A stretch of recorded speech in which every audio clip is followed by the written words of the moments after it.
ইমাম হুসাইন 10 মুহররম কারবালার ময়দানে শহীদ হয়েছেন। সারা শরীরে তরবারি আর তীরের আঘাতে ক্ষত বিক্ষত সালনির মতো করে ফেলছে। এক পর্যায়ে হুসাইন রাদিয়াল্লাহু তাআলার বুকের উপর সীমার অস্ত্র নিয়ে সাইফা পড়ছে। হযরত হুসাইন রাদিয়াল্লাহু তাআলা কয়, এ সীমার রে, আজকের থেকে 50 বছর আগে আবার নানা আমারে কইছি, ডোরা কাটা একটা কুকুর আমার রক্তের মধ্যে মুখ লাগাইছি, তুই বুঝিস এই ডোরা কাটা কুকুরের সীমার? সীমার কোন সুযোগ দেয় নাই। হযরত হুসাইন কয়ে, সীমার একটু সময় দে, আমি তো শাহাদাত বরণ করবো, এটা পূর্বে থেকে ইতিহাস। আমি শহীদ হওয়ার আগে তোর কাছে একটু সময় চাইবো। কি সময়? আমার 2 রাকাত নামাজ পড়ার সুযোগ দি। এরে ভাই, যুদ্ধের ময়দানে রক্তাক্ত হুসাইন জীবন চলে যাবে, দুনিয়ার আর কোনো আবদার করে নাই, 2 রাকাত নামাজ পড়ার আবদার করছি। আর আমরা মুসলমান হুসাইনের কারবালার কথা মনে করে কাঁদি, হুসাইনের মহব্বত করি, নবীরে মহব্বত করি, হুসাইনের প্রতি আমাদের মহব্বত আছে। কিন্তু হুসাইন যুদ্ধের ময়দানের 2 রাকাত নামাজ পড়ছে, আর আমি আপনি সুস্থ শরীর সব কিছু থাকার পরেও নামাজের কোনো গুরুত্বই দেই না, নামাজের চিন্তাই করি না, নামাজই পড়ি না। এইটারে হুসাইনি মহব্বত কই না, এইটারে কারবালার মহব্বত কই না। মহব্বত যদি করো, আশুরার দিনে রোজা রাখবেন, আশুরার দিনে রোজা রাখবেন, নামাজ পড়বেন, নামাজ কায়েম করবেন, হকের পক্ষে তাইকা প্রয়োজনে জীবন দিয়া দিবেন। এটা হলো হুসাইনি আখলাক। সম্মানিত হাজিরিন, হযরত হুসাইন রাদিয়াল্লাহু তাআলা নূরের শহীদ করে দিলেন। আলোচনায় দেশ বড় লম্বা, শহীদ করে দিলেন হযরত হুসাইন রাদিয়াল্লাহু তাআলা। শহীদ করার পর এখানে ক্ষান্ত হয় নাই, ওরা কি করছে?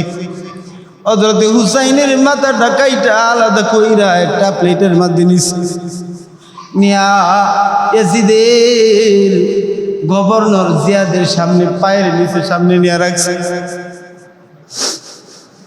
দেহটারে উট গুড়ার সাথে রশি দিয়া বাইন্দা কারবালার ময়দানে এইভাবে টানা হেঁচড়া করছে। আইরে হুসাইন, এরা কোন হুসাইন? নবী কয়, আমার শরীরে দুনিয়ার উম্মতেরা রে, আমারে যদি কেউ, আমার হুসাইন রে যদি কেউ কষ্ট দেয়, সে যেন আমারে কষ্ট দিল। জিয়াদের সামনে ইমাম হুসাইন রাদিয়াল্লাহু তাআলা আনহুর মাথাটা সুন্দর করে একটা প্লেটের মধ্যে রাখছে। রাইকা কি করে? লাঠি দিয়া হুসাইনের ঠোঁট চেহারার উপরে এমনি গোতায় অমনি গোতায় অপমান করতেছি। নবীর একজন বৃদ্ধ সাহাবী ছিলেন, ওই সাহাবী কয়, এতক্ষণ তোমাদের সব বেয়াদবি মানছে, এখন আর মানবো না। কার সাথে বেয়াদবি করতেছো?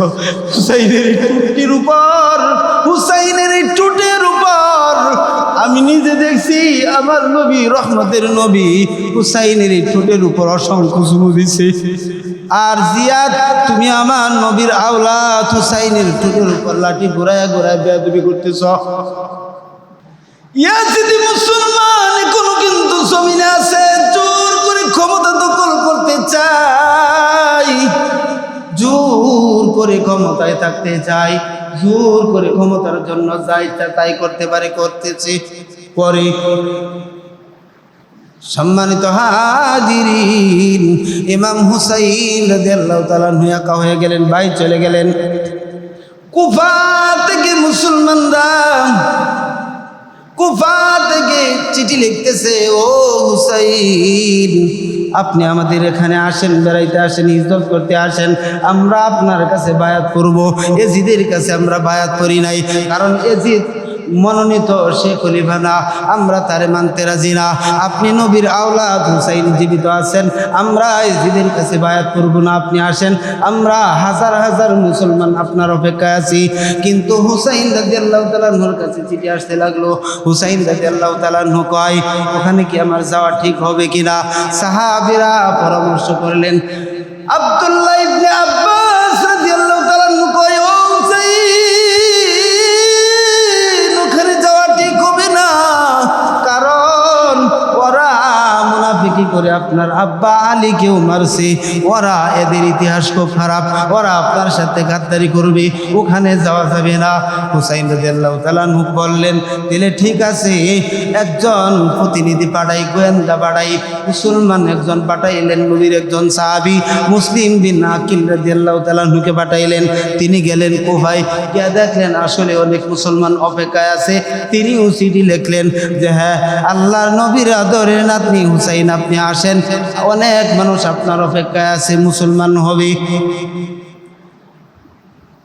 এই সংবাদ পাওয়ার পর ইমাম হুসাইন রাদিয়াল্লাহু তাআলা আনহু, ইতিহাস অনেক লম্বা, আমি শর্ট করে বলতেছি, ৭২ জনের একটা কাফেলা নিয়ে রওনা হলেন মদিনার। সাহাবীরা মুসলমানরা কিন্তু মানা করেছিল, হুসাইন তো না বসে থাকলে হবে না, বাতিলের ভয়ে, জালিমের ভয়ে কখনো মুমিন ঘরে বসে থাকতে পারে না, আমার ওখানে যেতেই হবে, নানার দিন এই জমিনে জিন্দা করতে হবে, হকের ঝান্ডা উঁচু রাখতেই হবে। হুসাইন রাদিয়াল্লাহু তাআলা আনহু ৭২ জনের একটা কাফেলা নিয়া ৪০ জন পুরুষ আর মোট ৭২ জন নারী পুরুষ শিশু বাচ্চা মিলে ৭২ জন রওনা হয়েছেন, ইরাকের কুফার দিকে রওনা হয়েছেন। এই দিক দিয়া ইয়াজিদ খবর জানতে পারছে আর গোয়েন্দা লাগাই দিছে, মুসলিম বিন আকিলকে গ্রেফতার করলো, তার পক্ষে যারা ছিল তাদের গ্রেফতার করলো, তাদেরকে শাহাদাত বরণ করাইলেন, মেরে ফেললেন, তারা শহীদ হয়ে গেল। শেষ খবরটা হুসাইনকে জানাইতে পারলো না যে আপনি আইসেন না, আমাদের সাথে বেঈমানি করা হয়েছে, আপনি আইসেন না, কিন্তু এই খবরটা দিতে পারে নাই। নবীর আদরের নাতনি হুসাইন তার ৭২ জনের কাফেলা নিয়ে রওনা হয়েছে। যাইতে যাইতে পুরাত নদীর তীরে যখন চলে গিয়েছে, ওখানে এজিদের সৈনিকেরা, এজিদের গভর্নর ছিল জিয়াদ, জিয়াদ দলবল নিয়ে, সেনাবাহিনী নিয়ে, হাজার হাজার সেনাবাহিনী দিয়া তাদেরকে আক্রমণ অ্যাটাক করলেন, তাদেরকে আটকায় দিলেন, বেষ্টনী করে ফেললেন চতুর্দিকে। তারা মাত্র ৭২ জন, আর ইয়াজিদের সৈনিক হাজার হাজার চতুর্দিক দিয়ে আটকায় দিয়েছে, কোথাও যাইতে দেয় না। ইমাম হুসাইন রাদিয়াল্লাহু তাআলা আনহু ৯ মুহররম রাত, ৯ মুহররম রাত ইমাম হুসাইন রাদিয়াল্লাহু তাআলা আনহু তাঁবুটা নাইলেন। তাঁবুর ভিতরে ৭২ জন নারী পুরুষ সবাইটার ভিতরে ইমাম হুসাইন রাদিয়াল্লাহু তাআলা আনহু তাদের সাথে চুক্তি করতেছেন, তাদেরকে অফার দিতেছেন, বলতেছেন তোমরা আমাদের যাইতে দাও, হয়তো কুফায় যাইতে দাও, তা না হলে মদিনায় যাইতে দাও, ফিরে যাইতে দাও, তা না হলে মক্কায় যাইতে দাও, তা না হলে যে কোনো দেশে আমাদের যাইতে দাও, কেন আমাদেরকে তোমরা এভাবে আটকাইছ? তারা কয় ছেড়ে দিতে পারি এক শর্তে। কি শর্ত? এজিদ রে খলিফা, তুমি যদি মেনে নাও, যদি স্বাক্ষর করো, যদি স্বীকৃতি দাও, তোমার সুসম্মানে ছেড়ে দেওয়া হবে, তোমার কোনো ক্ষতি, তোমার এই ৭২ জনে কোনো ক্ষতি করা হবে না। হুসাইন রাদিয়াল্লাহু তাআলা আনহু কয় ইম্পসিবল, প্রশ্ন আসে না, প্রশ্ন আসে না, কারণ এজিদ মুনাফিক, এজিদ একজন জালেম ফেসিবাদ, ইয়াজিদ একজন মদ পানকারী, ইয়াজিদ একজন সন্ত্রাস। আমি নবীর আদরের নাতনি হুসাইন জীবিত থাকতে, ১ ফোঁটা রক্ত শরীরে থাকতে আমি ইয়াজিদকে কখনো স্বীকৃতি দিব না। আমি যুদ্ধ চাই না, শান্তি চাই, আমার ছেড়ে দেওয়া হোক, আমার কাফেলা নিয়ে আমি চলে যাই, তোমাদের সাথে যুদ্ধ করতে আসি নাই, রক্তক্ষয়ী সংঘর্ষ করতে আসি নাই। কিন্তু জিয়াদের সৈনিকেরা কই তাহলে সম্ভব না, আটকায় রাখছে। ১০ই মুহররম সকাল থেকে যুদ্ধ শুরু হয়ে গেছে, তারা যুদ্ধই করবে, ছাড়বে না। লম্বা আলোচনার সংক্ষেপ করে দিতেছি, যুদ্ধ শুরু হয়ে গেছে, যুদ্ধ শুরু হয়ে গেছে। রে ভাই, ৩ দিন একটা তাঁবুর ভিতরে আটকা, খাদ্য নাই, ফুরায় গেছে, পানি নাই, ফুরায় গেছে, পাশেই ফোরাত নদী। হুসাইন রাদিয়াল্লাহু তাআলা আনহুর বিবি সহ তার ছোট্ট সন্তান আলী আসগর 6 মাসের শিশু হুসাইন রাদিয়াল্লাহু তাআলা আনহু কোলে দিয়া কই, স্বামী গো, আমরা তো থাকতে পারবো, কিন্তু এই বাচ্চা তো পারবে না।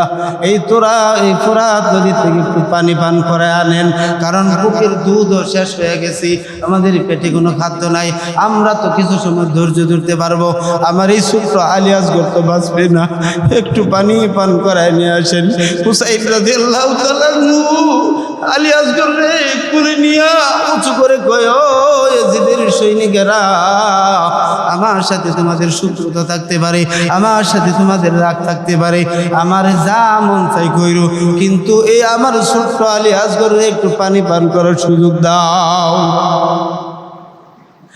ইয়াজিদের সৈনিকের কত নিষ্ঠুর, কত জালেম, মানলেন না যে নবীর জন্য আল্লাহ পুরা নদী বহিত করছে, জোয়ার আসে, পানি আসে, যে নবীর কারণে আজ পৃথিবীতে আলো বাতাস বয়, যে নবীর কারণে আল্লাহ পুরাত নদীরা বানাইছে, আমরা নিয়ামত পাইতেছি, ওই নবীর আওলাদ আলী আসগর রে হুসাইন হোসা করে ধরছে, একটু পানি খাইতে দাও। কিন্তু নিষ্ঠুর জালেম সৈনিকেরা, জিদের সৈনিকেরা মানলেন না, এমন একটা তীর মারলেন রে বাবা, তীরটা আইতে আইতে আলী আসগরের কলিজা বরাবর লাগছে, এমন ভাবে তীর মারছে, তীর এই দিক দিয়ে ডুইকা কলিজা ছিঁড়ে ওই দিক দিয়ে পিছন দিক দিয়ে বাইরে গেছে।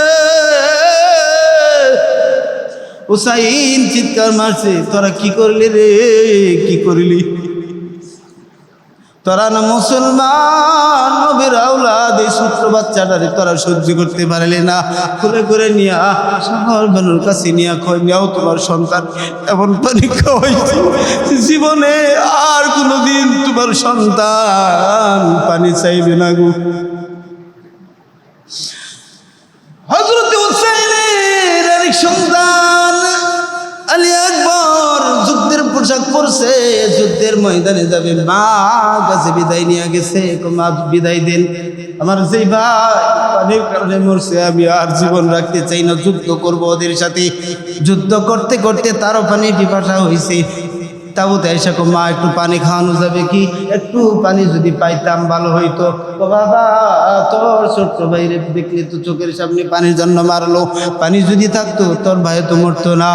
হযরত আলী আকবর যুদ্ধ করতে করতে শহীদ হয়ে গেলেন। দুপুর বেলা মুসলমান পুরুষ 40 জন শহীদ হয়ে গেছে, বাকি শুধু ইমাম হুসাইন রাদিয়াল্লাহু তাআলা আনহু আর তার ছেলে জয়নাল আবদিন। হুসাইন রাদিয়াল্লাহু তাআলা আনহু যুদ্ধের পোশাক পরছে, জয়নাল আবদিন কো আমি যুদ্ধ করব, কো না না না, তোমার যুদ্ধে যাওয়া লাগবে না, আমার নানার উম্মতের জন্য তোমার রাইখে গেলাম, তুমি থাকো, যদি কোনোদিন মদিনায় যাওয়ার সুযোগ পাও, আমার নানার রওজার পাশে গিয়া আমাদের এই কারবালার কথাগুলি আমার নানারে শোনাইও। হুসাইন যুদ্ধ করতে লাগলো, যুদ্ধ করতে করতে নবীদের পাগড়ি, নবীদের পোশাক, আর হযরতে আলীর একটা অস্ত্র ছিল, জুলফিকার একটা তরবারি ছিল, এই তরবারি নিয়ে যুদ্ধ করতেছে। অসংখ্য অগণিত এজিদের সৈনিকরে জাহান্নামে পাঠাইতেছে, বীর বিক্রমে তার সামনে আসার সুযোগ পাই না। এক পর্যায়ে ক্ষুধার্ত শরীর, 3 দিন ধরে খাওয়া নাই, পানির পিপাসায় গলাটা শুকায় গেছে, নামছে গিয়া ফোরাত নদীর তীরে, গিয়া একটু পানি হাত দিয়া ধরছে, পানিটা পান করবে, হঠাৎ করে মনে পড়ে গেছে ছোট্ট শিশু আলী আসগরের কথা। আইরে আমার আলী আসগর পানির জন্য মারা গেছে, এই পানি আমি আর হুসাইন খাবো না। পানিটা ছাইরা দিছে, এজিদের সৈনিকেরা দেখলো, দেখে আর দেরি করে নাই, চতুর্দিক থেকে হুসাইন রাদিয়াল্লাহু তাআলা আনহুর উপরে আক্রমণ শুরু করে দিলেন। দুর্বল হুসাইন রাদিয়াল্লাহু তাআলা আনহু পড়ে গেলেন, সারা শরীরে তরবারি আর তীরের আঘাতে ক্ষত বিক্ষত সালনির মতো করে বালছে। এক পর্যায়ে হুসাইন রাদিয়াল্লাহু তাআলা আনহুর বুকের উপর সীমার অস্ত্র নিয়ে সাইফা পড়ছে। হযরত হুসাইন রাদিয়াল্লাহু তাআলা আনহু কয়, এ সীমার রে, আজকের থেকে 50 বছর আগে আবার নানা আমারে কইছি, ডোরা কাটা একটা কুকুর আমার রক্তের মধ্যে মুখ লাগাইছি, তুই বুঝিস এই ডোরা কাটা কুকুরের সীমার? সীমার কোন সুযোগ দেয় নাই। হযরত হুসাইন কয়ে, সীমার একটু সময় দে, আমি তো শাহাদত বরণ করবো, এটা পূর্বে থেকে ইতিহাস। আমি শহীদ হওয়ার আগে তোর কাছে একটু সময় চাইবো। কি সময়? আমার 2 রাকাত নামাজ পড়ার সুযোগ দি। এরে ভাই, যুদ্ধের ময়দানে রক্তাক্ত হুসাইন জীবন চলে যাবে, দুনিয়ার আর কোনো আবদার করে নাই, 2 রাকাত নামাজ পড়ার আবদার করছি। আর আমরা মুসলমান হুসাইনের কারবালার কথা মনে করে কাঁদি, হুসাইনের মহব্বত করি, নবীর মহব্বত করি, হুসাইনের প্রতি আমাদের মহব্বত আছে। কিন্তু হুসাইন যুদ্ধের ময়দানে 2 রাকাত নামাজ পড়ছে, আর আমি আপনি সুস্থ শরীর সব কিছু থাকার পরেও নামাজের কোনো গুরুত্বই দিই না, নামাজের চিন্তাই করি না, নামাজই পড়ি না। এইটারে হুসাইনি মহব্বত করি না, এইটারে কারবালার মহব্বত করি না। মহব্বত যদি করো, আশুরার দিনে রোজা রাখবেন, আশুরার দিনে রোজা রাখবেন, নামাজ পড়বেন, নামাজ কায়েম করবেন, হকের পক্ষে তাইকা প্রয়োজনে জীবন দিয়া দিবেন। এটা হলো হুসাইনি আখলাক। সম্মানিত হাজিরিন, হযরত হুসাইন রাদিয়াল্লাহু তাআলা নূরের শহীদ করে দিলেন। আলোচনায় দেশ বড় লম্বা, শহীদ করে দিলেন হযরত হুসাইন রাদিয়াল্লাহু তাআলা নূরে। শহীদ করার পর এখানে ক্ষান্ত হয় নাই, ওরা কি করছে? হযরত হুসাইনের মাথাটা কাইটা আলাদা কইরা একটা প্লেটের মধ্যে নিয়া ইয়াজিদের গভর্নর জিয়াদের সামনে, পায়ের নিচে সামনে নিয়ে রাখছে। দেহটারে উট গুড়ার সাথে রশি দিয়া বাইন্দা কারবালার ময়দানে এইভাবে টানা হেঁচড়া করছে। আইরে হুসাইনেরা কোন হুসাইন? নবী কয়, আমার শরীরে দুনিয়ার উম্মতেরা রে, আমারে যদি কেউ, আমার হুসাইন রে যদি কেউ কষ্ট দেয়, সে যেন আমারে কষ্ট দিল। জিয়াদের সামনে ইমাম হুসাইন রাদিয়াল্লাহু তাআলা আনহুর মাথাটা সুন্দর করে একটা প্লেটের মধ্যে রাখছে। রাইখা কি করে? লাঠি দিয়া হুসাইনের ঠোঁট চেহারার উপরে এমনি গুতায় অপমান করতেছি। নবীর একজন বৃদ্ধ সাহাবী ছিলেন, ওই সাহাবী কয়, এতক্ষণ তোমাদের সব বেয়াদবি মানছে, এখন আর মানবো না।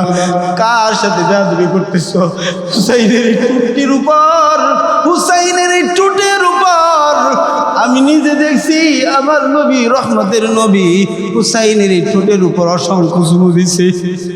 আর জিয়াদ, তুমি আমার নবীর আওলাদ, হুসাইনের টুটের উপর লাঠি ঘোরায় বেয়াদবি করতেছ। সম্মানিত হাজিরিন, ইমাম হুসাইন 10 মুহররম কারবালার ময়দানে শহীদ হয়েছেন। আব্দুল্লাহ ইবনে আব্বাস রাদিয়াল্লাহু তাআলা আনহু মক্কার সাথে, মক্কার খানায় কাবার সাথে পিঠ হেলান দিয়া বসেছিলেন। ওই দিন 10ই মুহররম রাত্রিবেলা কাবা ঘরের সাথে হেলান দিয়া বসে একটু ঘুমায় গেছেন। স্বপ্ন দেখে, ঘুমের ভিতরে স্বপ্ন দেখি রহমতের নবী আসছেন। নবীর শরীরটা গোলাবালি রক্তে ভরা, নবীজির দাড়ি মুবারকে মাটির কণা, রক্তের কণা, নবীজির শরীরে মাটি কেদা লাগানো, রক্ত লাগানো, দাড়িতে, নবীজির দাড়িতে, দাড়ি মুবারকে রক্তে লাগানো, মাটির ছিটা ভরে আছে। হযরত আব্দুল্লাহ ইবনে আব্বাস রাদিয়াল্লাহু তাআলা আনহু কয়, ও নবীজি গো, আপনার এই অবস্থা কেন? আপনার শরীরে কেদা কেন, মাটি কেন, রক্ত কেন, দাড়িতে মাটি কেন? আল্লাহ নবী ডাক দিয়ে কই, আব্দুল্লাহ ইবনে আব্বাস, তুমি জানো নি আজকে কারবালার ময়দানে আমার নাতি হুসাইন শহীদ হয়েছে। আমার নাতি শহীদ হয়েছেন কারবালার ময়দানে। কারবালার ময়দানে আমার নাতি হুসাইন যখন শহীদ হয়েছেন, রক্ত মাখা শরীর নিয়া কারবালার ময়দানে যখন গড়াগড়ি করছি, দেখছেন না না গো, আমি নবী মদিনা থেকে যে কারবালায় ছুটে গিয়েছিলাম, আমি ওই কারবালার ময়দানে গিয়া হুসাইন জড়াইয়া ধরছিলাম। হুসাইনে মাটিতে যে কয়টা গোর দিয়েছে, হুসাইনের সাথে অতটা কবর মাটিতে আমিও দিয়েছি, আমার শরীরে হুসাইনের রক্ত লেগেছে। ও বন্ধু, এটা কোন হুসাইন? নবীজি নামাজ পড়তেছেন, ছোট্ট হুসাইন বুঝে না নামাজ পড়তেছে নবীজি। দেরি করলেন না, আয়েশা নবীজির পিঠের উপর সইরা বৈশাখ গোড়া আমার নিয়ে চল। নবী নামাজ পড়তেছে আর নবীজির হুসাইন আয়েশা গোড়া বানাইছে, পিঠে সইরা কয় ও গোড়া চল আমার নিয়ে চল। নবীজি নামাজ থেকে হুসাইন রে আস্তে করে হাত দিয়া নামাইতে চাই, আল্লাহ তাআলা জিব্রাইল আলাইহিস সালাম রে পাঠায় দিছে, এ জিব্রাইল আমার বন্ধুরে গিয়া বলো এই মুহূর্তে নামাজ না, এই মুহূর্তে আমার কাছে ভালো লাগতেছে, হুসাইনের গোড়া হয়েছে আমার বন্ধু, আমার কাছে সবচাইতে এটাই ভালো লাগতেছে। এই হুসাইন সেই হুসাইন। এই হুসাইন একদিন আল্লাহর নবীরে ডাক দিয়া কয়, এ নানা বলুন তো আপনি বড় না আমি বড়? আল্লাহ নবী হুসাইন রে খুলে নিয়া কয়, তুমি বলো কে বড়? আমি বড়। কেমনে? যুক্তি দেখাও, দলিল দেখাও। নানা গো আপনার আব্বার নাম কি? আমার আব্বার নাম আব্দুল্লাহ। আপনার আব্বা কি জান্নাতে যাবে না জাহান্নামে যাবে আপনার গ্যারান্টি আছে নাকি? না, কোনো গ্যারান্টি নেই। আমার আব্বারে আপনি চিনেননি? এই যুবক এদিকে তাকায়, তোমরা এদিকে তাকায় ঘটনাটা শোনো, চোখ থেকে পানি আসবে। কার অনুসরণ করো? হুসাইন কয়, ও না না আমার আব্বারে চিনেননি? আমার আব্বার নাম আলী হায়দার। শুধু আলী নাম না, আমার আব্বা জান্নাতের সার্টিফিকেট প্রাপ্ত একজন সাহাবী। বলুন তো আপনার বাবার দাম আল্লাহর কাছে বেশি না আমার বাবার দাম আল্লাহর কাছে বেশি? আল্লাহর নবী কান্দে আর কয়, হুসাইন আমার আব্বা আব্দুল্লাহর চাইতে তোমার আব্বা আলীর দাম আল্লাহর কাছে কোটি কোটি গুণ বেশি। আমার মা, আপনার মা, আপনার মার নাম কি? আমার মার নাম আমিনা। আপনার মা জান্নাতে যাবে এমন গ্যারান্টি আপনার কাছে আছে নাকি? না। আমার মায়ের আপনি চিনেননি? নবী কি মায়ের হুসাইনের মায়ের চিনেন নাকি? আমার মায়ের আপনি চিনেন নাকি? কহ তোমার মার নাম ফাতিমা। কর শুধু ফাতিমা না, আমার মা জান্নাতে যাবে তো যাবে, রহমতে নবী বলছে জান্নাতে সকল নারীদের সর্দারিনী হবি। বলুন তো আপনার মা আমিনা আর আমার মা ফাতিমা কার দাম আল্লাহর কাছে বেশি? তোমার মা ফাতিমার দাম আমার মা আমিনার চাইতে কোটি কোটি গুণ বেশি। ও না না, এবার আমার আরেকটা প্রশ্নের উত্তর দিন। কি প্রশ্ন? আপনার নানার নাম কি? আপনার নানা কি জান্নাতে যাবে এমন গ্যারান্টি আছে নাকি? না, আমার নানা জান্নাতে যাবে কিনা এমন গ্যারান্টি আমার কাছে নাই। আমার নানারে আপনি চিনেন নাকি গো নবী? আমার নবী, আমার নানা দু জাহানের সরদার, সকল নবীদের নবী। আমার নানার সুপারিশ ছাড়া জান্নাতের তালা খোলা হবে না। আমার নানার সুপারিশ ছাড়া একটা মানুষও জান্নাতে যাইতে পারবে না। তিনি আমার নানা মুহাম্মদুর রাসূলুল্লাহ সাল্লাল্লাহু আলাইহি সাল্লাম।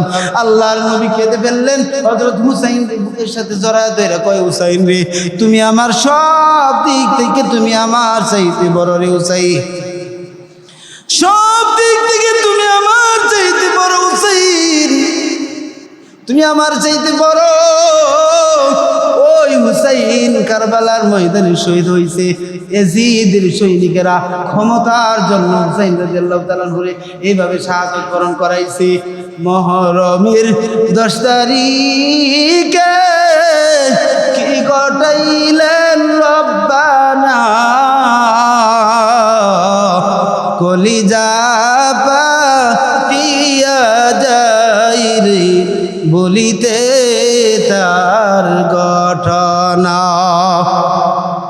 ইতিহাস বড় লম্বা, সংক্ষেপ করে বলছি।